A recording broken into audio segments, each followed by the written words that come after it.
Bonjour, je m'appelle Sarah et voici Sacha. Nous sommes deux étudiants à l'ECS de Nice et Marseille et nous avons l'honneur aujourd'hui d'interviewer les directeurs de la création de TBWA Paris. Bonjour messieurs.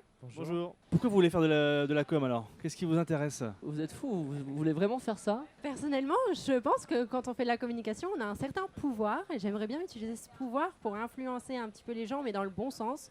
Un peu comme vous avez pu faire lors de votre publicité pour Sea Sheeper, pouvoir aider ma communauté à réaliser des projets un peu ambitieux. J'avais arrêté les études il y a 2 ans et j'ai fait un travail qui m'a rapidement montré que ce qui est très important et ce qui est de partout aujourd'hui, c'est la communication. Elle est omniprésente et c'est ce qui m'a poussé dans ce monde-là. Et c'est la dimension sociétale de ce projet-là qui te plaît, parce qu'on sent que c'est la grande tendance cannoise depuis des années de primer plus l'engagement de la marque que l'acte créatif. C'est ça ça vous fait écho dans votre génération, on le sait, mais des choses qui comptent pour vous. Oui, mais pas que. Toute la communication 360, si je puis dire. Concernant l'évolution des médias, l'apparition des nouvelles technologies, d'Internet, des réseaux sociaux, qu'est-ce que ça a changé concrètement sur vos habitudes, sur votre travail quotidien? Ça a foutu la merde, grave. On est en train de vivre une révolution numérique. Aujourd'hui, tout le monde peut interagir en temps réel et donner son avis, ce qui ne représente qu'une partie des populations qui s'est exprimée, et pourtant c'est la seule qu'on va écouter.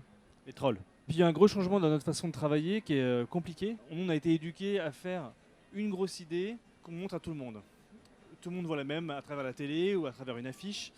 Et c'est vrai qu'aujourd'hui, avec les réseaux sociaux, pour toucher les gens, on a tendance à multiplier les prises de parole par petites touches. Et c'est pas facile de retrouver la créativité là-dedans, en fait. Et du coup, vous avez des adblockers? Personnellement, non. Non. Il y a tellement de signaux publicitaires aujourd'hui quotidiennement et il y a tellement de messages qui sont transmis par telle ou telle marque. Moi, je comprends qu'il y ait des gens que ça saoule un petit peu et qui aient envie d'être tranquille sur ça. Après, moi, ça me dérange pas personnellement. Non, mais avant, la pub était consignée à des endroits précis, quoi. Aujourd'hui, elle est partout. Elle est Et c'est partout, vrai que ouais. c'est un petit peu agressif. Sur Internet, c'est insupportable. Toutes les bannières, les trucs, c'est trop. Qu'est-ce que vous attendez des Lions cette année alors, des Cannes Lions?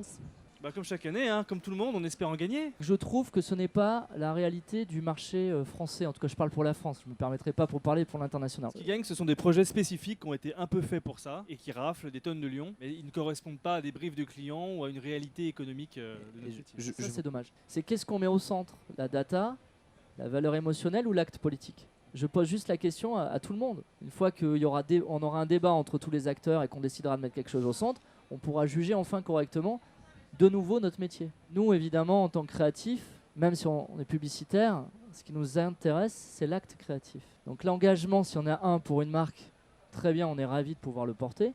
Mais nous, en tout cas, ça ne sera jamais devant notre grille de lecture. Et c'est là, par moment, où je ne comprends plus le festival de la créativité qui prime plus l'engagement politique que l'acte créatif en lui-même. Donc il faudrait peut-être qu'ils se redéfinissent eux-mêmes avant de s'appeler Festival de la créativité. Je pense que c'est un mot où on mélange tout dedans. Et en fait, la définition, elle est extrêmement simple. C'est l'acte émotionnel. S'il n'y a pas d'acte émotionnel, il n'y a pas de forme de créativité. Vous attendez donc des jeunes de la communication qui soient plus créatifs et qui ne se laissent pas enfermer dans tous ces protocoles? Vous avez des outils incroyables. Et vous avez une énergie beaucoup plus importante et un aplomb qu'on n'a pas, nous, notre génération. Tant mieux d'ailleurs, parce qu'il va falloir se battre dans tout ce merdier qui est complexe. Et on espère que vous allez pouvoir nous apporter ça pour défendre les idées, quoi. Remettre du grain de sable partout. Ça nous permet de clore et de vous remercier pour cette discussion, pour ce débat. Merci beaucoup. On vous souhaite le meilleur, surtout pour la suite. Merci vous également. Hein, on vous verra bientôt à l'agence. Voilà. Pourquoi pas.